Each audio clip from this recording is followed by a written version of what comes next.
شام کا وقت ہو رہا تھا، ہر سو اندھیرا پھیل رہا تھا۔ آج کا پورا دن گزر گیا تھا مگر مجھے کوئی سواری نہیں ملی تھی، اور اب میں یہ سوچ کر پریشان ہو رہا تھا کہ گھر میں خالی ہاتھ کیسے جاؤں۔ بچے میرا راستہ دیکھ رہے ہوں گے، بیوی امید بھری نظروں سے میرا انتظار کر رہی ہوگی، اور بوڑھی ماں وہ نہ جانے کتنی دعائیں مانگ رہی ہوگی کہ آج میرے پھیرے کے اتنے پیسے بن جائیں کہ میں کم سے کم ان کے لیے کھانے کے لیے کچھ لے جا سکوں۔ اب تو گھر میں راشن بھی بالکل ختم ہو گیا تھا، اور اپنے چھوٹے چھوٹے بچوں کو میں بھوک سے بھی بلکتا ہوا نہیں دیکھ سکتا تھا۔ میں بہت دل گرفتگی کے عالم میں بیٹھا ہوا تھا۔ سمجھ نہیں آتی تھی کیا کروں، کہاں جاؤں، کس سے فریاد کروں، کس سے بات کروں، کس سے مدد مانگوں۔ میں انہی سوچوں میں غرق تھا جب ایک نسوانی آواز پر میں چونک پڑا، اور جب پلٹ کر دیکھا تو وہاں پر ایک عورت تھی۔ وہ سر سے لے کر پاؤں تک برقعے میں ملبوس تھی۔ برقعے سے صرف اس کی آنکھیں عیاں تھیں، اور اس قدر حسین آنکھیں دیکھ کر میں پلکیں جھپکنا بھول گیا تھا۔ میں ایک ٹک اسے دیکھتا رہ گیا، اور دوبارہ جب وہ بولی تو اس کی آواز نے میری محویت کو توڑا تھا، اور میں اس کی طرف متوجہ ہو گیا۔ جی بتائیں، آپ نے کہاں جانا ہے؟ اس نے ایک سٹاپ کا نام لیا، وہ میرے گھر سے پہلے آتا تھا۔ اس نے پوچھا کہ میں وہاں تک چلنے کے کتنے پیسے لوں گا۔ جو بھی پیسے بنتے تھے میں نے اسے بتا دیے، اور وہ میرے رکشے میں سوار ہو گئی۔ جتنی دیر تک میں سٹاپ پر پہنچا، میں مسلسل اسی لڑکی کے بارے میں سوچ رہا تھا۔ وہ اس قدر خوبصورت تھی جیسے چاند زمین پر اتر آیا ہو۔ اس کی آنکھیں دیکھ کر ہی میں نے اندازہ لگا لیا تھا کہ اس کا چہرہ یقیناً بہت دلکش ہوگا۔ جب وہ لڑکی سٹاپ پر اتری تو اس نے میرے ہاتھ میں ایک خاکی لفافہ تھمایا۔ میں حیران رہ گیا کیونکہ آج تک کسی بھی رکشے میں سوار شخص نے مجھے اس طرح سے کرایہ نہیں دیا تھا۔ میں یہ سوچ کر پریشان ہو گیا کہ کہیں اس نے مجھے کرائے کی رقم کم تو نہیں دے دی۔ میں نے جلدی سے لفافہ کھولا، اور یہ دیکھ کر میں حیرت زدہ رہ گیا کہ اس میں تو بہت سارے پیسے تھے۔ اب میں رکشے سے اتر آیا۔ اتنی دیر میں وہ نہ جانے کہاں چلی گئی تھی۔ آس پاس وہ عورت کہیں بھی نظر نہیں آ رہی تھی۔ میں حیران پریشان رہ گیا۔ بھلا یہ عورت تھی یا کوئی فرشتہ جسے اللہ نے میری مدد کرنے کے لیے بھیجا تھا، جو ایک دم غائب ہو گیا؟ یہاں پر کافی سارے لوگ تھے، یہاں پر دکانیں تھیں، کافی پر رونق سٹاپ تھا یہ۔ یہاں دائیں طرف سے تھوڑے فاصلے پر لوگوں کے گھروں کا سلسلہ شروع ہوتا تھا۔ اس عورت کی تلاش میں وہاں پر گیا، مگر دور دور تک مجھے وہ کہیں بھی نظر نہیں آ رہی تھی۔ اب میں سوچ میں پڑ گیا تھا کہ کوئی اتنی جلدی نظروں کے سامنے سے روپوش کیسے ہو سکتا ہے، اور وہ بھی 1 منٹ سے بھی کم وقت میں۔ وہ نہ جانے کہاں غائب ہو گئی تھی، مگر جو بھی تھا میرے لیے تو وہ بھلا کر گئی تھی۔ اس نے میری بہت مدد کی تھی۔ میں ایک دم ہی خود کو پرسکون محسوس کرنے لگا تھا۔ آج میں اپنے بچوں کے لیے ان کی خوراک کا بندوبست کر سکتا تھا۔ میں نے پھر دکان سے راشن لیا۔ جب گھر میں لدا پھندا پہنچا تو سب لوگ مجھے دیکھ کر حیران رہ گئے۔ انہیں امید نہیں تھی کہ میں آج اتنا زیادہ سامان لے کر آؤں گا۔ تبھی پورے گھر میں خوشی کی لہر دوڑ گئی تھی، اور میں سوچ میں پڑ گیا تھا کہ غربت بھی کیا چیز ہے جو انسان سے خوشیاں چھین لیتی ہے اور اچھے بھلے انسان کو سوچوں کے سمندر میں پھینک دیتی ہے۔ میں اپنی غربت کی وجہ سے بہت پریشان تھا۔ مجھ سے اپنے چھوٹے چھوٹے بچوں کے یہ روتے ہوئے چہرے نہیں دیکھے جاتے تھے، اسی لیے میں سوچ رہا تھا کہ میں کوئی اور کام دھندا کر لوں جس سے میں اپنے بچوں کو پیٹ بھر کر کھانا کھلا سکوں اور انہیں استطاعت کے مطابق تعلیم بھی دلوا سکوں۔ میں جانتا تھا کہ آج کے زمانے میں تعلیم کے بغیر کوئی گزارا نہیں ہے۔ اگر میں بھی تعلیم یافتہ ہوتا تو میں بھی آج کسی اچھے عہدے پر ہوتا، کوئی نوکری کر رہا ہوتا، مگر اب میں یہ رکشہ چلانے پر مجبور تھا۔ مگر میں اس پر بھی خدا کا شکر ادا کرتا تھا کہ اس نے مجھے عزت سے روزگار کمانے کے قابل بنا دیا تھا۔ مگر اب پچھلے کچھ وقت سے بڑھتی مہنگائی نے تو ہم غریبوں کی جیسے مت ہی مار دی تھی۔ جو بھی کماتے تھے آدھے سے زیادہ بجلی کے بلوں میں چلا جاتا تھا یا پھر دیگر اخراجات میں۔ ایسے میں پس انداز کرنے کے لیے کچھ بھی نہیں بچتا تھا۔ اب میں سوچ رہا تھا کہ ان حالات میں اپنے بچوں کا مستقبل کیسے سنواروں گا؟ کیا وہ بھی میری طرح سے سسک کر گزارنے پر مجبور ہو جائیں گے؟ بیوی بھی میری سیدھی سادی اللہ میاں کی گائے تھی، جو کسی معاملے میں نہیں بولتی تھی، جس نے صبر شکر سے میرے ساتھ وقت کاٹا تھا، اور جب مجھے دل گرفتہ دیکھتی تو وہ مجھے اس بات کی تسلی دیتی کہ وقت ہمیشہ ایک جیسا نہیں رہتا، وقت بدل جاتا ہے۔ آج اگر وقت برا ہے تو کل اچھا وقت بھی آئے گا، اور میں اس کی باتوں کے سہارے ہی تو جی رہا تھا۔ اگر ان مشکل حالات میں میرے پاس ایسی بیوی نہ ہوتی تو میں کب کی ہمت ہار چکا ہوتا۔ دوسرے دن جب میں رکشہ لے کر گھر سے نکلا تو آج خلاف معمول مجھے بہت زیادہ سواریاں ملی تھیں اور پورا دن میرا چکر لگاتے ہوئے گزر گیا تھا۔ میں بے تحاشا خوش تھا۔ شام کے وقت جب میں گھر واپس آ رہا تھا تو میرا رکشہ خالی تھا۔ تبھی میں نے روڈ پر کھڑی اس عورت کو دیکھا اور فوراً سے اسے پہچان لیا، کیونکہ وہ وہی عورت تھی جو مجھے کل ملی تھی۔ میں نے اس کے پاس جا کر رکشہ روک دیا۔ اس نے بھی جیسے مجھے پہچان لیا تھا۔ اس نے مسکراتی ہوئی آنکھوں سے مجھے دیکھا اور رکشے میں سوار ہو گئی تھی۔ پھر میں نے اسے اس کے سٹاپ پر اتار دیا تو اس نے مجھے خاکی رنگ کا لفافہ دیا تھا۔ تبھی مجھے کل والی بات یاد آ گئی۔ میں نے اسے روک لیا اور کہا کہ آپ نے کل بھی مجھے بہت زیادہ پیسے دے دیے تھے اور کل میں آپ کو ڈھونڈتا رہ گیا مگر آپ مجھے کہیں نہیں ملی۔ یہ سن کر وہ عورت کہنے لگی کہ کیا بات کر رہے ہو، میں نے تو تمہیں صرف کرائے کی رقم دی تھی، میں نے تو تمہیں کوئی اضافی رقم نہیں دی۔ اس کی بات سن کر میں حیران پریشان رہ گیا۔ مگر کل میں نے جب آپ کا دیا ہوا لفافہ کھولا تھا تو اس میں ڈھیر سارے پیسے تھے۔ اب وہ عورت کہنے لگی کہ خدا کا نام لو، میں خود ایک غریب عورت ہوں، میں تمہیں کرائے کی رقم اتنی مشکل سے دیتی ہوں، میں بھلا تمہیں زیادہ پیسے کیسے دے سکتی ہوں۔ وہ وہاں سے چلی گئی اور میں ایک ٹک وہیں پہ کھڑا اسے دیکھتا رہ گیا۔ اور جب میں نے لفافہ کھولا تو آج بھی اس میں ڈھیر سارے پیسے تھے۔ اب میں سچ مچ پریشان ہو گیا تھا کہ یہ کیا چکر تھا۔ یوں تو مجھے خوش ہونا چاہیے تھا، اللہ نے میری غیب سے مدد کی تھی، مگر میرا ذہن جیسے الجھ کر رہ گیا تھا، اور یہ بات ایسی تھی کہ میں کسی کو بتا بھی نہیں سکتا تھا۔ جب تک میں گھر آیا تو میرے ذہن میں طویل خرچوں کی فہرست دوڑ رہی تھی، جس میں سب سے پہلے اماں کا کسی اچھے سے ہسپتال میں علاج کروانا تھا۔ اماں کو پچھلے کافی ٹائم سے کم نظر آتا تھا اور رات کے وقت تو ان کی نظر دھندلا جاتی تھی اور کئی بار نظر نہ آنے کی وجہ سے وہ گر گئی تھیں۔ انہیں کتنی ہی بار بے شمار چوٹیں بھی آئی تھیں۔ میں اس وجہ سے بہت پریشان رہتا تھا، مگر میرے پاس اتنے پیسے نہیں تھے کہ میں ان کا علاج معالجہ کروا سکتا، اور اب میں نے سوچ لیا تھا کہ میں اماں کو ڈاکٹر کے پاس ضرور لے کر جاؤں گا۔ اور تبھی پھر اگلے ہی دن میں نے کام سے چھٹی کی تھی اور اماں کو لے کر ہسپتال میں چلا گیا تھا۔ یہ ایک سرکاری ہسپتال تھا۔ یہاں سے لے کر وہاں تک لوگوں کی لمبی لائنیں لگی ہوئی تھیں۔ ہر طرح کے مریض ان میں شامل تھے، جن میں کچھ بیچارے اس قدر بیمار تھے کہ وہ کھڑے بھی نہیں ہو سکتے تھے۔ صبح سے لے کر شام ہو گئی تھی مگر امی کا نمبر ابھی تک نہیں آیا تھا، اور پورا دن وہاں پر ضائع ہو جانے کا مجھے بھی ملال تھا۔ اور اب میں دل ہی دل میں سوچ رہا تھا کہ سرکاری ہسپتال تو کسی کام کے نہیں ہے، یہاں پر مریض چاہے مرتا مر جائے مگر اس کو کوئی پوچھنے والا نہیں ہے۔ پھر میں اگلے دن امی کے منع کرنے کے باوجود انہیں ایک پرائیویٹ ہسپتال میں لے کر گیا تھا۔ ڈاکٹر نے ان کے ضروری ٹیسٹ کروائے تھے اور مجھے کہا کہ ان کی آنکھوں کا آپریشن ہو جائے گا اور یہ بالکل ٹھیک ہو جائیں گی۔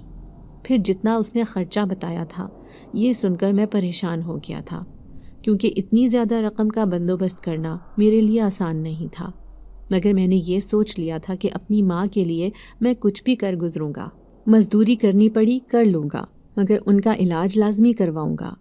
یہی سوچ کر جب میں ہسپتال سے باہر نکلنے لگا تو ایک نرس نے مجھے روک لیا اور کہنے لگی کہ آپ کو ڈاکٹر صاحب بلا رہے ہیں۔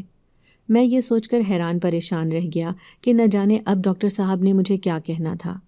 جب ان کے پاس گیا تو وہ کہنے لگے کہ میں آپ کی امی کا آپریشن کرنے کے لیے تیار ہوں اور اس کے لیے آپ کو کوئی بھی رقم ادا کرنے کی ضرورت نہیں پڑے گی، آج ہی میں آپ کی امی کا آپریشن کر دیتا ہوں۔ ڈاکٹر کی بات سن کر میں اسے دیکھتا رہ گیا۔ یہ ایک بہت بڑا پرائیویٹ ہسپتال تھا اور وہ میری امی کا مفت علاج کیوں کر سکتے تھے؟ ڈاکٹر نے میرے چہرے پر سوال پڑھا تو وہ کہنے لگا کہ دراصل ہمارے ہسپتال میں کچھ لوگ ڈونیشنز بھی دیتے ہیں تاکہ وہ غریب لوگ جو علاج کے لیے پیسے نہیں ادا کر سکتے ہم ان کا مفت علاج کریں، اور خوش قسمتی سے ابھی ایک ڈونر کی کال آئی تھی۔ تبھی میں نے آپ کو روک لیا کیونکہ مجھے اندازہ ہو گیا تھا کہ آپ ایک مجبور اور ضرورت مند انسان ہیں۔ میری آنکھوں میں تشکر کے آنسو آ گئے تھے۔ میں نے اس کا شکریہ ادا کیا تھا، اور پھر ڈاکٹر نے امی کو ایڈمٹ کر لیا تھا۔ اگلے ہی دن امی کا آپریشن بھی ہو گیا تھا۔ اب میں خود کو گویا پرسکون محسوس کر رہا تھا، ایسے لگ رہا تھا جیسے کہ ایک بہت بڑا پہاڑ میرے سر کے اوپر سے ٹل گیا تھا۔ مجھے امی کی بہت پریشانی رہتی تھی، اور اب روزانہ ہی شام کو وہ عورت میرے رکشے میں سوار ہو جاتی تھی۔ جب میں اس کو اسٹاپ پر اتار دیتا تو وہ ایک خاکی لفافہ مجھے دیتی جس میں اتنی زیادہ رقم دیکھ کر میں حیران رہ جاتا۔ جب بھی اس عورت سے یہ پوچھتا تو وہ کہتی کہ میں نہیں جانتی کہ اس میں اتنے پیسے کیسے آئے، میں نے تو آپ کو صرف کرائے کی رقم دی ہے۔ اور اس کی بات پر میں یہ سوچ کر خاموش ہو جاتا کہ شاید وہ اس طرح سے غریب لوگوں کی مدد کرنا چاہتی ہو۔ بہرحال جو بھی تھا، میری کافی زیادہ پریشانیاں، مسئلے مسائل اس عورت کی وجہ سے حل ہو گئے تھے، اور میں دل ہی دل میں اس کا ممنون تھا۔ مجھے تو جیسے اس کی عادت ہو گئی تھی، روزانہ اس کو اپنے رکشے میں سوار کرواتا اور پھر اسے اسٹاپ پر چھوڑ دیا کرتا تھا۔ رفتہ رفتہ گھر کا ماحول بھی پہلے سے بہتر ہو گیا تھا، اور اب میرے بچے بھی بہت خوش رہنے لگے تھے۔ اماں اٹھتے بیٹھتے ہر وقت میرے لیے دعا کرتی رہتی تھیں، اور میں سمجھتا تھا کہ ان کی دعائیں ہی تھیں جو میرے لیے زندگی کو اس طرح آسان بنائے ہوئے تھیں۔ میں اس وقت 8ویں کلاس میں تھا جب میرے ابو کا انتقال ہو گیا تھا۔ میرے ابو رکشہ چلاتے تھے اور گھر میں ہم 3 ہی افراد تھے۔ ہم تینوں کا ہی گزارا اچھے سے ہو رہا تھا۔ ایک دن ابا رات کو ایسے سوئے کہ صبح پھر وہ اٹھ ہی نہ سکے۔ چھوٹی سی عمر میں ہی مجھ پر موت جیسی تلخ حقیقت آشکار ہو گئی تھی۔ مجھے اندازہ ہو گیا تھا کہ جن لوگوں کے سر سے ان کے باپ کا سایہ اٹھ جاتا ہے وہ دنیا میں جیسے بے سائبان ہو جاتے ہیں۔ کوئی انہیں نہیں پوچھتا، کوئی ان کا خیال نہیں رکھتا۔ انسان کو تمام غموں کو بھلا کر خود کو ماحول کے مطابق ڈھالنا پڑتا ہے، اپنے لیے کوشش کرنی پڑتی ہے، دنیا میں جگہ بنانے کے لیے محنت کرنی پڑتی ہے۔ اور پھر میں نے ایسا ہی کیا۔ کسی نے بھی میرے سر پر ہاتھ نہیں رکھا تھا، کسی نے مجھے سہارا نہیں دیا تھا، کوئی ایسا نہیں تھا جو مجھے یہ کہہ سکے کہ ہمارے ہوتے ہوئے تمہیں فکر کرنے کی ضرورت نہیں ہے۔ میرے کان ان جملوں کو سننے کے لیے ترس گئے تھے۔ ایک میری ماں تھی جو ہر وقت اٹھتے بیٹھتے مجھے دعا دیتے ہوئے نہیں تھکتی تھی، اور ان کی دعاؤں کا سہارا ہی تھا کہ میں جی رہا تھا۔ وقت گزرنے لگا، میں نے اپنی خالہ کی بیٹی سے شادی کر لی تھی۔ یہ ہم دونوں کی ہی مشترکہ پسند سے شادی طے پائی تھی۔ میری بیوی بہت اچھی، نیک اور صابر تھی۔ میری ضرورتوں کو، میری باتوں کو وہ بنا کہے سمجھ جاتی تھی۔ آج تک مجھے اس سے کبھی کچھ شکایت نہیں ہوئی تھی، بلکہ مجھے تو اس بات پر دکھ تھا، اس بات پر پچھتاوا ہوتا تھا کہ میں اس کی خواہشات کو پورا نہیں کر سکتا تھا۔ وہ مجھے کچھ کہتی نہیں تھی، وہ مجھے پریشان نہیں کرنا چاہتی تھی، مگر میں جانتا تھا کہ ایک عورت ہونے کے ناطے اس کے دل میں بھی کتنے ارمان ہوں گے۔ مگر افسوس کہ میں اس کو سال میں 2 جوڑے بھی بمشکل بنوا کر دیتا تھا۔ اس پر بھی وہ میری ممنون ہوتی۔ اس کی محبت اور سادگی پر میں مسکرا کر رہ جاتا تھا۔ اب اتنے ٹائم کے بعد میں اس کے لیے اور اماں کے لیے 2 خوبصورت سے جوڑے لے کر آیا تھا۔ آج بازار جانے کی وجہ سے میں گھر میں کافی لیٹ پہنچا تھا۔ سب لوگ میرا انتظار کر رہے تھے، میرے لیے پریشان ہو رہے تھے کیونکہ میں اتنا لیٹ عموماً ہوتا نہیں تھا۔ اب جب میں اماں اور بیوی کو ان کے لائے ہوئے تحائف دکھانے لگا تو ان دونوں کی ہی آنکھیں نم ہو گئی تھیں۔ اماں مصنوعی غصے سے کہنے لگی کہ میرے لیے اتنے پیسے فضول خرچنے کی کیا ضرورت تھی؟ گھر کی کوئی چیز آ جاتی، بچوں کے لیے تو کچھ لے لیتے، میرے لیے کیا ضرورت تھی یہ لینے کی؟ میں نے اماں کو کہا کہ آپ کا مجھ پر بہت حق بنتا ہے، اور آپ کا احسان تو میں کچھ بھی کر لوں نہیں چکا سکتا۔ دن اسی طرح سے بیتتے جا رہے تھے۔ دن بدن میری آمدنی میں اضافہ ہو رہا تھا۔ اب میں نے سوچ لیا تھا کہ میں اپنی آمدنی کو بڑھانے کے لیے کوئی اور کام بھی شروع کر دوں۔ تبھی پھر میں نے پیسے جوڑنے شروع کر دیے تھے۔ شام کے وقت میں ایک چھوٹا سا سٹال لگا لیتا تھا جس میں برگر اور شوارما بیچا کرتا تھا۔ دیکھتے ہی دیکھتے میرے اس کاروبار میں بھی بہت زیادہ برکت ہونے لگی۔ میں اس بات پر خدا کا جتنا شکر ادا کرتا کم تھا۔ کچھ ٹائم کے بعد میں نے ایک لڑکے کو سٹال پر رکھ لیا تھا اور خود سارا دن رکشہ چلاتا تھا۔ اسے شام کو چھٹی دیتا تھا اور پھر خود سٹال سنبھال لیا کرتا تھا۔ دیکھتے ہی دیکھتے 2 مہینے کا عرصہ گزر گیا تھا۔ میں نے ان 2 ماہ میں اس عورت کو ایک بار بھی کہیں پر نہیں دیکھا تھا۔ وہ میری محسن تھی اور میں ایک بار اس سے مل کر اس کا شکریہ ادا کرنا چاہتا تھا۔ بے شک میں آج جو کچھ بھی تھا اس میں کافی حد تک اس عورت کا بھی ہاتھ تھا، اور میری ماں کی دعاؤں کی بدولت میں دن بدن ترقی کا زینہ چڑھتا جا رہا تھا۔ اس دن شام کے وقت جب میں گھر آ رہا تھا تو راستے میں مجھے وہی عورت نظر آئی۔ میں نے فوراً سے اس کے سامنے جا کر رکشہ روک دیا اور اس سے کہنے لگا کہ میں آپ کا اتنے ٹائم سے انتظار کر رہا ہوں، آپ کہاں تھیں؟ دوبارہ مجھے نظر ہی نہیں آئیں۔ میرے یوں بے تابی سے بولنے پر وہ حیران نظروں سے مجھے دیکھنے لگی، پھر اس کی آنکھیں مسکرانے لگی اور وہ کہنے لگی کہ کیوں، کیا آپ میرا انتظار کر رہے تھے؟ اس کی یہ بات سن کر میں حیران رہ گیا۔ مجھے سمجھ نہیں آیا کہ میں اس کی بات کا کیا جواب دوں۔ پھر وہ میرے رکشے میں سوار ہو گئی۔ پورا راستہ میں اسی کے بارے میں سوچتا رہا اور الجھتا رہا کہ آخر اس کی یہ بات کہنے کا کیا مطلب تھا، وہ کیا کہنا چاہتی تھی، مگر میں اسے کچھ کہنے کی خود میں ہمت نہیں کر پا رہا تھا۔ تبھی ایک جگہ پر رکشہ خراب ہو گیا۔ بار بار سٹارٹ کرنے پر بھی وہ نہیں چل رہا تھا۔ میں پریشان سا رکشے سے نیچے اتر آیا تھا۔ نہ جانے کیا وجہ تھی، رکشہ کیوں نہیں چل رہا تھا۔ مغرب کا وقت ہو چکا تھا، ہر طرف اندھیرا پھیل رہا تھا۔ میں نے اس عورت کو کہا کہ یہ راستہ علاقہ قدرے ویران ہے، یہاں پہ آپ کا کھڑے رہنا مناسب نہیں ہے، میں آپ کو کوئی رکشہ یا گاڑی میں بٹھا دیتا ہوں جس میں سوار ہو کر آپ اپنے گھر چلی جائیں۔ مگر وہ کہنے لگی کہ مجھے جلدی نہیں ہے، میں آپ کا انتظار کر لوں گی اور میں آپ کے ساتھ ہی جاؤں گی۔ اس کی باتوں پر میں حیران رہ گیا اور کہنے لگا کہ مگر یہ مناسب نہیں ہے، تھوڑا سا ہی تو فاصلہ رہ گیا ہے اور آپ کو میں کسی گاڑی میں سوار کروا دیتا ہوں، آپ اس گاڑی میں سوار ہو کر چلی جائیں۔ مگر اس عورت کا ایک ہی اصرار تھا کہ وہ میرے علاوہ کسی اور کی گاڑی میں نہیں بیٹھے گی اور وہ میرے ساتھ ہی جائے گی، اور پھر وہ ایک جگہ پر بیٹھ گئی۔ میں رکشہ دیکھنے لگا کہ نہ جانے اس میں کیا خرابی ہو گئی تھی۔ مجھے کچھ سمجھ نہیں آ رہا تھا کیا کروں، کس سے مدد لوں۔ تبھی مجھے اپنی پشت پر کسی کی نظروں کی تپش کا احساس ہوا تھا۔ میں نے جب پیچھے مڑ کر دیکھا تو وہ عورت بہت گہری نظروں سے مجھے دیکھے جا رہی تھی۔ میں حیران پریشان رہ گیا کہ اس جیسی حسین اور امیر عورت میرے جیسے غریب انسان کو بھلا اتنی غور سے کیوں دیکھ رہی تھی، جبکہ میں شادی شدہ بھی تھا۔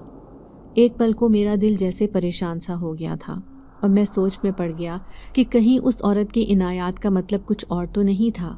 میں دیکھنے میں بہت زیادہ خوبصورت تھا، میرا شمار گھبرو جوانوں میں ہوتا تھا۔ یہ الگ بات تھی کہ غربت نے میری خوبصورتی کو گہنا دیا تھا اور میں سوچوں اور پریشانیوں میں گڑے رہنے کی وجہ سے اپنا خیال رکھنا بھول گیا تھا۔ کافی دیر گزر گئی تھی، وہ عورت مسلسل مجھے دیکھے جا رہی تھی۔ میں نے اسے بہت بار کہا کہ آپ کسی اور گاڑی میں سوار ہو جائیں۔ میں سوچ رہا تھا کہ میں کسی مکینک کو بلاؤں۔ تبھی وہ عورت میرے پاس آئی اور کہنے لگی کہ آخر کیا بات ہے، آپ کا رکشہ سٹارٹ کیوں نہیں ہو رہا؟ اس کی بات پر میں نے گہرا سانس لیا اور کہنے لگا کہ مجھے کچھ سمجھ نہیں آ رہی، نہ جانے کیا ہوا ہے، ایک دم چلتے چلتے کیسے بند ہو گیا۔ تبھی وہ کہنے لگی کہ آپ دوبارہ سٹارٹ کریں، ہو سکتا ہے اب چل پڑے۔ اس کی بات پر مجھے ہنسی آ گئی تھی۔ رکشے کا میں نے کوئی حل نہیں نکالا تو یہ چل کیسے سکتا ہے۔ تبھی وہ کہنے لگی کہ چیک کرنے میں کیا حرج ہے۔ بات اس کی بھی ٹھیک تھی۔ میں نے سوچا کہ میں ایک بار پھر سے سٹارٹ کر کے دیکھتا ہوں، ہو سکتا ہے چل پڑے۔ اور جب میں نے رکشہ سٹارٹ کیا تو یہ دیکھ کر میں ہک دھک رہ گیا تھا۔ رکشہ اب سٹارٹ ہو چکا تھا اور وہ عورت بھی اس میں سوار ہو گئی تھی۔ اب میں حیران پریشان رہ گیا کہ آخر یہ کیا معاملہ ہے۔ اس عورت کے کہنے کے ساتھ ہی یہ رکشہ کیسے چل پڑا؟ مجھے اپنی جگہ پر بت بنا دیکھ کر وہ کہنے لگی، کیا بات ہے، کیا آج آپ کا یہیں پر رہنے کا ارادہ ہے؟ اس کی بات پر میں خیالوں کی دنیا سے واپس آیا اور پھر اس سٹاپ پر رکشہ روک دیا۔ حسب معمول اس نے میرے ہاتھ میں خاکی لفافہ دیا جسے میں نے جیب میں ڈال لیا اور پھر اپنے گھر آ گیا۔ دن اسی طرح سے گزرتے جا رہے تھے۔ اب اکثر وہ وہاں پر کھڑی ہوتی تھی اور کبھی کبھی اتنے دن گزر جاتے نظر ہی نہیں آتی تھی۔ اب جب میری جیب میں پیسے آ گئے تو میں نے رکشہ بیچ کر ایک ٹیکسی لے لی تھی۔ گھر کا بھی کام کروا کر اسے اچھا خاصا کر لیا تھا۔ اب گھر میں خوشحالی نظر آ رہی تھی اور میں جب اپنے بچوں کے پرسکون چہرے دیکھتا تو میں خوشی سے کھل اٹھتا تھا۔ ایسے لگتا تھا کہ میرے پورے وجود میں سکون اتر آیا ہو۔ شاید اولاد چیز ہی ایسی ہے کہ اس کو پرسکون دیکھ کر ماں باپ خود بھی پرسکون ہو جاتے ہیں۔ اس دن رات کے وقت میں اپنے گھر میں سو رہا تھا جب مجھے صحن سے کھٹکے کی آواز سنائی دی تھی۔ میں نے آواز کو نظر انداز کیا۔ عموماً رات کو بلیاں یہاں سے وہاں تک پھرتی رہتی تھیں اور جب کسی چیز سے ٹکرا جاتی تھیں تو ماحول میں ہلکا سا شور پیدا ہو جاتا تھا۔ میں اسی روٹین پر تھا، اسی لیے ان آوازوں سے بے خبر ہو کر سو رہا تھا، مگر آوازیں مسلسل بڑھتی جا رہی تھیں۔ ایسے لگ رہا تھا جیسے کوئی دروازے پر دستک دے رہا ہو۔ اب میں اپنے بستر پر اٹھ کر بیٹھ گیا۔ میری بیوی اس سب سے بے خبر سو رہی تھی، بچے بھی سو رہے تھے، مگر دروازے کے باہر سے مسلسل کھٹ کھٹ کی آواز سنائی دے رہی تھی۔ اب میں پریشان ہو گیا اور کمرے سے باہر نکل کر آ گیا۔ آس پاس کچھ بھی نظر نہیں آ رہا تھا۔ پھر مجھے گانا گانے کی آواز سنائی دی تھی۔ یہ ایک لڑکی کی آواز تھی۔ یہ آواز تھوڑی دور سے آ رہی تھی۔ اس طرف ایک چھوٹی سی گیلری تھی اور اس کے بعد ایک کمرہ تھا۔ یہ آوازیں وہیں سے آ رہی تھیں۔ جب میں چلتے چلتے وہاں پر آیا تو یہ دیکھ کر اپنی جگہ منجمد ہو کر رہ گیا۔ وہاں پر ایک لڑکی کھڑی تھی جس کی میری طرف کمر تھی۔ اس کے لمبے لمبے بال تھے۔ میں حیران رہ گیا کہ جانے یہ عورت کون ہے اور میرے گھر میں اس وقت کیا کر رہی ہے۔ تبھی میں نے اسے مخاطب کیا مگر وہ میری طرف کمر کیے کھڑی رہی۔ وہ اپنی خوبصورت سی آواز میں کچھ گنگنا رہی تھی۔ وہ زبان میری سمجھ سے باہر تھی مگر آواز اس قدر مسحور کن تھی کہ میں اس کے سحر میں جیسے کھو کر رہ گیا تھا۔ میرے حواسوں پر جیسے وہ آواز جادو کا اثر کر رہی تھی۔ میں چلتے چلتے اس کے پاس آ گیا۔ میں جیسے میسمرائزڈ ہو کر اس کے پیچھے کھڑا تھا۔ اس کی آواز میرے کانوں کے راستے سے میرے دل پر دستک دے رہی تھی۔ اسی پل کسی نے میرے کندھے پر ہاتھ رکھا۔ میں اچھل پڑا، میرے منہ سے چیخ نکل گئی اور جب پیچھے مڑ کر دیکھا تو وہاں پر میری بیوی کھڑی تھی۔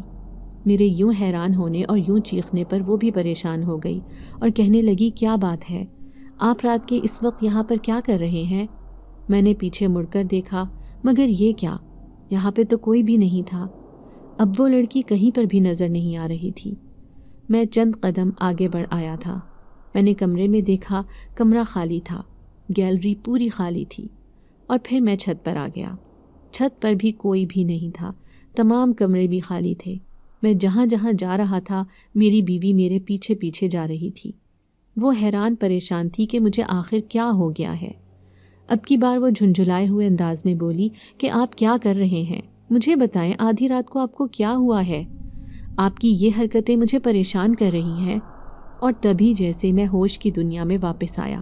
میرے حواسوں پر اس خوبصورت آواز نے اس قدر اثر کر دیا تھا کہ مجھے ہوش کی دنیا اچھی نہیں لگ رہی تھی۔ میرا دل کر رہا تھا بار بار میں وہی آواز سنوں اور اسی میں جیسے کھو جاؤں، مگر نہ جانے وہ کہاں غائب ہو گئی تھی۔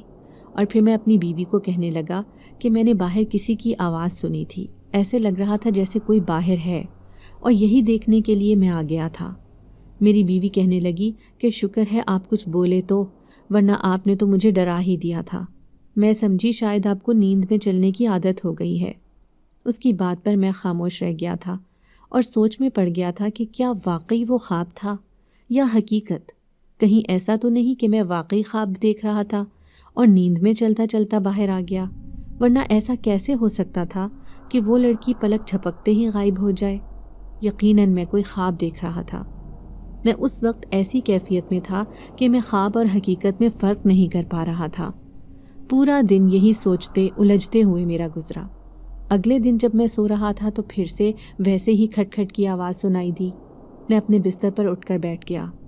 یہ آوازیں باہر سے ہی آ رہی تھیں اور مجھے اندازہ ہو گیا تھا کہ کل جو کچھ بھی ہوا تھا وہ خواب نہیں تھا بلکہ وہ حقیقت تھی۔ مگر سوال یہ تھا کہ وہ جو کوئی بھی تھی وہ اچانک سے کہاں غائب ہو گئی تھی؟ پورا گھر ڈھونڈنے پر بھی وہ نہیں ملی تھی۔ اس بات کا جواب تو وہی لڑکی دے سکتی تھی۔ تبھی میں اپنے بستر سے اٹھا اور کمرے سے باہر آ گیا تاکہ میں اس لڑکی سے اس کی حقیقت پوچھ سکوں۔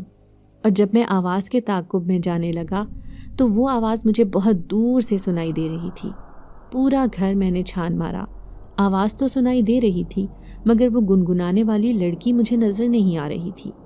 پھر میں ایک خیال کے تحت چھت پر آ گیا اور جیسے ہی میں چھت پر آیا تو وہ ایک کونے میں کھڑی تھی۔ اس کی میری طرف کمر تھی۔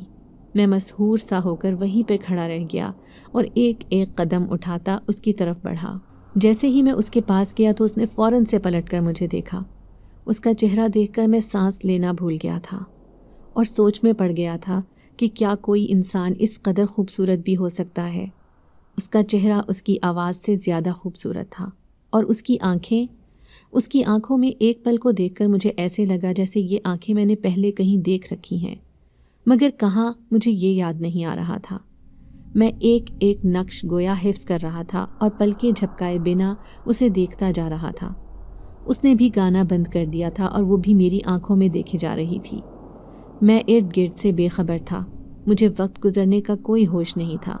اور ہوش میں تب آیا جب میری بیوی کی غصے والی آواز میرے کانوں میں پڑی اور میں ایک دم اچھل پڑا۔ ایسے لگ رہا تھا جیسے وہ فسوں ٹوٹ گیا تھا۔ میں کوئی خواب دیکھ رہا تھا، مگر وہ خواب میری بیوی نے میری آنکھوں سے نوچ کر پھینک دیا تھا۔ ایک دم مجھے اپنی بیوی پر غصہ آنے لگا۔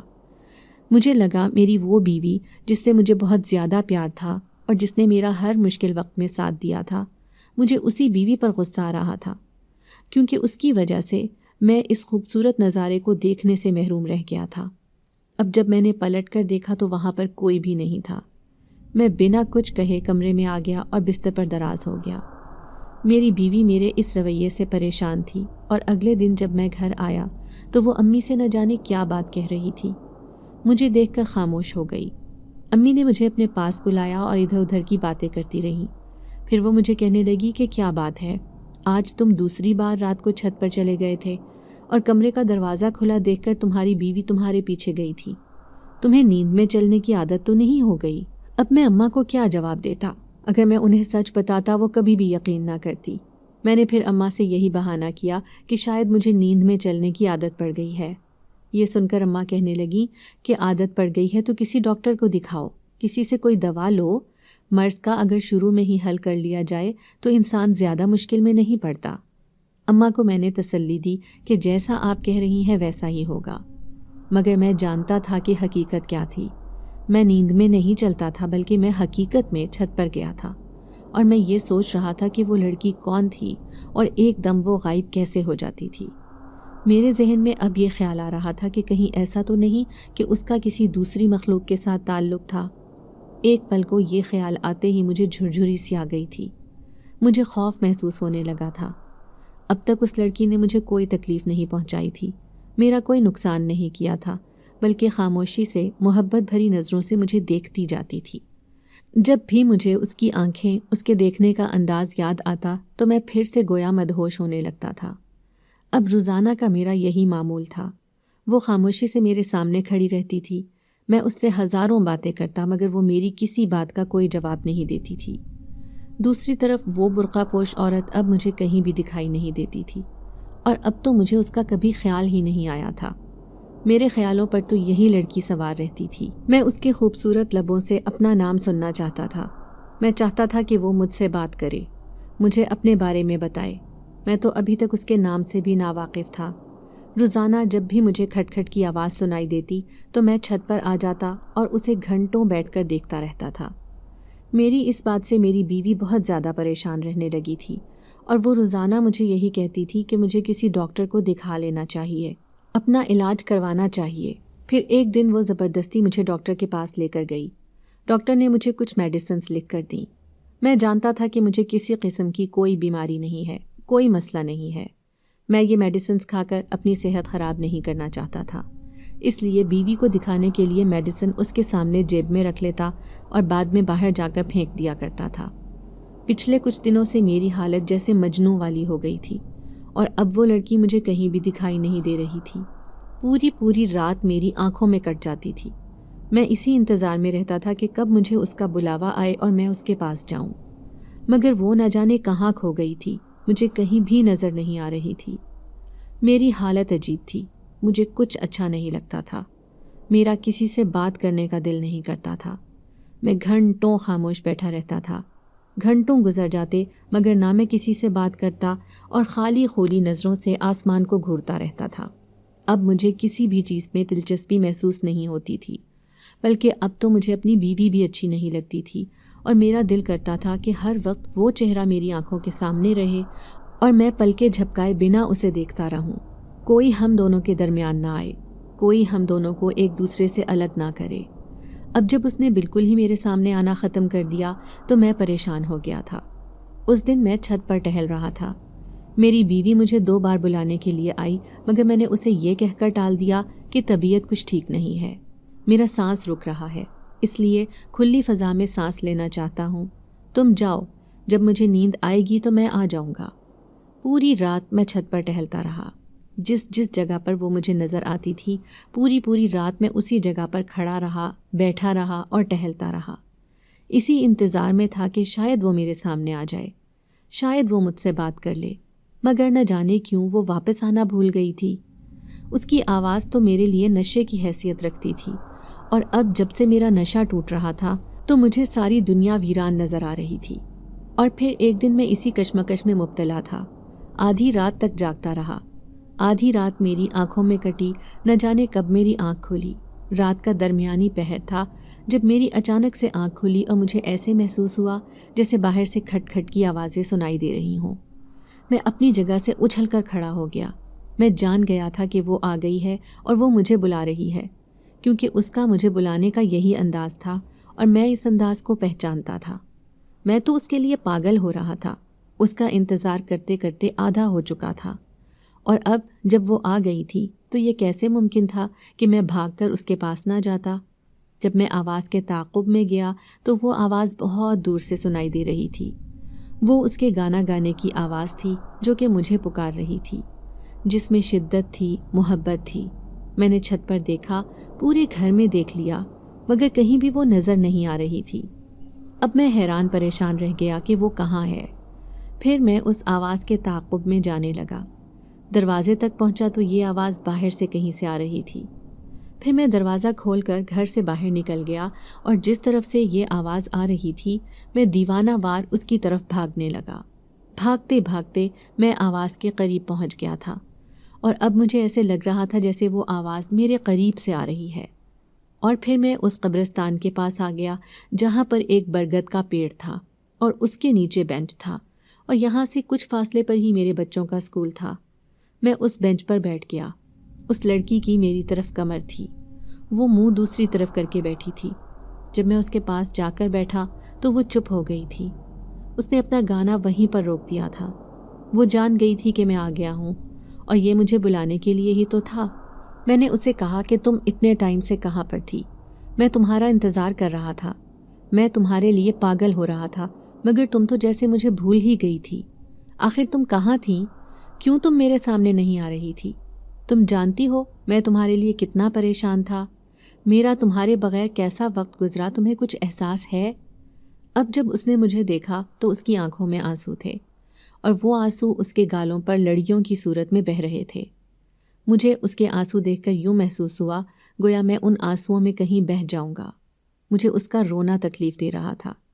بے اختیار میرے ہاتھ اس کے آنسو پونچھنے کے لیے آگے بڑھے، اور جب میں نے اس کے آنسوؤں کو پونچھا تو مجھے ایسے محسوس ہوا جیسے میں نے جلتی ہوئی آگ کو چھو لیا ہو۔ ایک دم مجھے اپنا ہاتھ جلتا ہوا محسوس ہوا تھا۔ میں فوراً سے پیچھے ہو گیا اور اپنے ہاتھوں کو دیکھنے لگا۔ میرے ہاتھ صحیح سلامت تھے، مگر جلن کا احساس ہو رہا تھا۔ وہ مجھے دیکھ کر زخمی انداز میں مسکرائی اور کہنے لگی کہ تم کبھی میرے آنسو نہیں پونچھ سکتے، تم کبھی میرے دل کا درد دور نہیں کر سکتے، تم نہیں جانتے کہ میں کتنی بڑی تکلیف میں ہوں۔ وہ پھوٹ پھوٹ کر رو پڑی تھی۔ اس کے آنسو مجھے تکلیف دے رہے تھے۔ میں اس کے سامنے زمین پر گھٹنوں کے بل بیٹھ گیا اور اسے کہنے لگا کہ مجھے بتاؤ آخر تمہیں کیا مسئلہ ہے؟ تم اس طرح سے مت رو، تمہارے آنسو مجھے تکلیف دے رہے ہیں۔ اس نے خاموشی سے اپنے آنسو پونچھ لیے تھے اور پھر کہنے لگی کہ تم ہمیشہ سے میرے بارے میں جاننے کے لیے متجسس تھے، یہ جاننا چاہتے تھے نا کہ میں آخر کون ہوں؟ اس کی آواز مجھے جانی پہچانی سی لگ رہی تھی، اور میں حیران ہو کر سوچنے لگا کہ یہ آواز میں نے کہاں سنی ہے۔ تبھی میرے ذہن میں ایک جھماکا سا ہوا، اور میں نے اسے کہا کہ تم وہی تو نہیں ہو جو برقع پوش عورت میرے پاس آتی تھی؟ اس نے ہاں میں سر ہلایا اور کہنے لگی کہ میں وہی عورت ہوں جو تمہارے رکشے میں سوار ہوتی تھی۔ اب میں حیران پریشان رہ گیا تھا۔ اس سے کہنے لگا کہ مگر تم رو کیوں رہی ہو؟ آخر کیا مسئلہ ہے تمہارے ساتھ؟ وہ کہنے لگی کہ تم نے کبھی کسی محبت کے ستائے ہوئے شخص کو دیکھا ہے جس کا محبوب بھی اسے پسند کرتا ہو مگر وہ اسے پا نہ سکتا ہو؟ مجھے اس کی باتیں کچھ سمجھ میں نہیں آ رہی تھی۔ میں مزید الجھتا جا رہا تھا۔ میں نے اس سے کہا کہ مجھے سیدھی طرح بتاؤ کہ تم آخر کہنا کیا چاہتی ہو، مجھے تمہاری کوئی بات سمجھ نہیں آ رہی۔ اور سچ کہوں تو اس کے رونے سے میرا دل ڈوب رہا تھا۔ وہ کہنے لگی کہ یہ اس دن کی بات ہے جب میں اس درخت پر آرام کر رہی تھی۔ اس دن میں اپنی دنیا سے آئی تھی، یہاں پر میرا پہلا دن تھا۔ اس کی بات سن کر میں ہکا بکا رہ گیا۔ میری دنیا میں؟ میرے بے یقینی سے پوچھنے پر اس نے ہاں میں سر ہلایا تھا اور کہنے لگی کہ دراصل میں ایک جن زادی ہوں، شہنشاہ جنات کی بیٹی ہوں، اور میں اپنے ماں باپ کے منع کرنے کے باوجود بھی یہ دنیا دیکھنے کے لیے یہاں پر آ گئی تھی۔ مگر مجھے کیا پتا تھا کہ میں یہاں پر آ کر اپنا دل ہار جاؤں گی۔ مجھے یہ شک تو تھا کہ وہ ایک عام انسان نہیں تھی، مگر اس کے باوجود بھی مجھے یہ سن کر شوق لگا تھا کہ وہ ایک جن زادی تھی۔ میں بے یقینی کی کیفیت میں بیٹھا اسے دیکھتا رہا۔ وہ کہنے لگی کہ میں اس دن اس درخت پر آرام کر رہی تھی، جبھی میں نے یہاں پر 2 بچوں کو دیکھا جو شاید صبح سے بھوکے تھے اور یہاں پر بیٹھے رو رہے تھے اور دعا کر رہے تھے کہ کاش اللہ پاک ان کے باپ کو بھی اتنا پیسہ دے کہ وہ پیٹ بھر کر کھانا کھا سکیں۔ یوں وہ بھوکے پیٹ جب دوسرے بچوں کو کھاتے ہوئے دیکھتے تھے تو ان کے دل میں بھوک کا احساس زیادہ اجاگر ہو رہا تھا۔ وہ دونوں ہی بھوک کی وجہ سے نڈھال ہو رہے تھے۔ مجھے ان بچوں پر ترس آ گیا اور پھر میں ایک عورت کا روپ لے کر ان کے پاس آئی اور انہیں جب کھانا دیا تو وہ دونوں خوفزدہ ہو گئے اور کہنے لگے کہ وہ یہ کھانا نہیں لے سکتے۔ ان کی ماں نے انہیں بتایا ہے کہ اجنبی سے کھانا نہیں لینا چاہیے۔ وہ دونوں بچے بہت سمجھدار تھے اور پیارے تھے۔ تبھی میں نے انہیں کہا کہ ٹھیک ہے، تم یہ کھانا اپنی اپنی کلاس میں لے جاؤ اور وہاں پر جا کر کھا لینا۔ ان دونوں نے ایک دوسرے کو سوالیہ نظروں سے دیکھا کہ انہیں یہ کھانا لینا چاہیے یا نہیں، اور پھر بھوک نے مصلحت کو پیچھے کر دیا تھا۔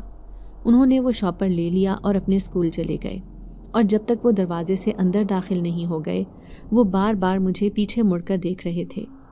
اب میں نے سوچ لیا تھا کہ میں اس دنیا میں آ تو گئی تھی تو کیوں نہ میں کوئی ایسا کام کر جاؤں جو نیکی میں شمار ہو کر کسی کی مدد کر سکوں، اور یقیناً ان بچوں سے زیادہ میری مدد کا اور کون مستحق ہو سکتا تھا۔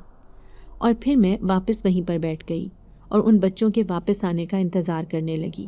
جب چھٹی ہوئی تو اسکول سے کافی سارے بچے نکلے۔ سب سے آخر میں یہ دونوں نکلے۔ ان دونوں کو میں نے پہچان لیا تھا اور پھر میں ان کے ساتھ چل پڑی۔ میں اس وقت غائب حالت میں تھی اور مجھے کوئی بھی نہیں دیکھ سکتا تھا۔ پھر جب میں گھر آئی تو میں نے دیکھا کہ ان کی دادی اور ماں بھی بہت بھوکی تھی، اور تبھی میں نے پھر محلے کی ایک عورت کا روپ اپنایا اور ان کے گھر میں یہ کہہ کر چاول دے کر آئی کہ میں نے آج نیاز دلوائی ہے۔ وہ لوگ یہ سن کر خوش ہو گئے تھے، ان کی آنکھوں میں چمک آ گئی تھی اور یہ دیکھ کر مجھے بہت خوشی ہو رہی تھی۔ پھر ان لوگوں نے جب پیٹ بھر کر کھانا کھایا تو میں نے سوچا کہ مجھے ان کے لیے کچھ کرنا چاہیے۔ وہ بار بار اپنے باپ کا ذکر کر رہے تھے کہ نہ جانے آج بھی اس کا کام چلے گا یا نہیں، اور میں یہ سوچ رہی تھی کہ نہ جانے وہ غریب شخص کون ہے، وہ بیچارہ کتنا مجبور ہے۔ شام کو جب آپ گھر میں آئے تو آپ کو دیکھتے ہی میں آپ پر اپنا دل ہار گئی تھی۔ آپ کو دیکھتے ہی میں آپ پر عاشق ہو گئی تھی، اور یہ جو کچھ بھی میں نے کیا اپنے دل کے ہاتھوں مجبور ہو کر کیا۔ آپ کو خوش دیکھنا، آپ کو پریشانیوں سے دور دیکھنا ہی میرا نصب العین تھا، مگر اب میرے لیے قبیلے کی طرف سے کچھ حدود ہیں جن کو میں پھلانگ نہیں سکتی۔ مجھ پر یہ سختی کی جا رہی ہے کہ میں واپس اپنی دنیا میں لوٹ جاؤں۔ یہ کہہ کر وہ پھر سے رونے لگی۔ میں اس کے آنسو دیکھ کر بے چین ہو رہا تھا اور اب مجھے ساری بات سمجھ میں آ گئی تھی۔ میں جو اکثر سوچتا تھا کہ عورت کون ہے، یہ میری مدد کیوں کر رہی ہے، تو اب مجھے ان سارے سوالوں کے جوابات بھی مل گئے تھے۔ تبھی میں نے اس سے کہا کہ میں بھی تمہیں پسند کرتا ہوں، اور جیسا تم کہو گی میں ویسا ہی کروں گا۔ مجھے اس بات سے فرق نہیں پڑتا کہ تم ایک جن زادی ہو، میں تم سے محبت کرتا ہوں اور میں تمہارے بغیر نہیں رہ سکتا۔ وہ میری بات پر نم آنکھوں سے مسکرا دی اور کہنے لگی کہ مگر اب میں مزید اس دنیا میں نہیں رہ سکتی، مجھے واپس جانا ہوگا اور میں یہ نہیں جانتی کہ میں دوبارہ کبھی یہاں پر آ سکوں گی بھی یا نہیں۔ میں نے اسے بے یقینی سے دیکھا۔ اگر ایسا ہو گیا تو میں تمہارے بغیر کیسے رہوں گا؟ مجھے تو تمہاری عادت ہو گئی ہے۔ تمہاری آواز میرے لیے نشے کی سی حیثیت رکھتی ہے، اور اگر تم چلی گئی تو میں تو جیتے جی مر جاؤں گا۔ وہ کہنے لگی کوئی کسی کے لیے نہیں مرتا۔ میں دعا کروں گی کہ تم ہمیشہ خوش رہو۔ تمہاری زندگی میں جو پریشانیاں تھیں، تکلیفیں تھیں، وہ دور ہو گئی ہیں۔ اب تم اپنے بیوی بچوں کے لیے اپنی زندگی گزارو اور مجھے بھول جاؤ۔ مگر میں جانتا تھا کہ اسے بھولنا آسان نہیں تھا، اور پھر وہ چلی گئی تھی۔ میرے روکنے کے باوجود بھی اس نے مجھے چھوڑ دیا، شاید ہمیشہ ہمیشہ کے لیے، یا پھر شاید دوبارہ کبھی واپس آنے کے لیے۔ کتنے سال گزر گئے اس بات کو۔ وہ دوبارہ مجھے کہیں نظر نہیں آئی، مگر میں اسے آج تک بھول نہیں پایا۔ گو کہ میرا اپنی بیوی کے ساتھ رویہ نارمل تھا، بچوں سے بھی میں بہت محبت کرتا تھا، مگر ایک خالی پن کا احساس تھا جو مجھے ہر وقت اپنے گھیرے میں لیے رکھتا تھا، اور میں یہ سوچنے پر مجبور ہو جاتا کہ اس جن زادی کی وجہ سے میری پوری زندگی بدل کر رہ گئی۔ نہ صرف زندگی بدل کر رہ گئی بلکہ میں اندر سے بھی بالکل ٹوٹ کر رہ گیا تھا۔ اور اب جب میں نے محبت میں چوٹ کھائی تو میں اپنے رب سے قریب تر ہوتا گیا، اور تبھی میرے دل کو ایک گونا سکون محسوس ہوا تھا۔ ابھی بھی اس کی یاد آتی تھی، مگر اس یاد میں ایک سکون تھا، ایک ٹھہراؤ تھا۔ پہلے کی طرح بے چینی اور بے کلی نہیں تھی۔ اب میں خود کو گھر میں اور بیوی بچوں میں مصروف رکھتا تھا تاکہ ادھر ادھر میرا دھیان نہ بھٹک سکے۔ میرا کاروبار بھی دن بدن بڑھتا جا رہا تھا، بچے بھی بڑے ہو رہے تھے، اور جب میں ان کو ہنسی خوشی زندگی گزارتے ہوئے دیکھتا تو میں اپنے اس غم کو وقتی طور پر بھول جاتا تھا۔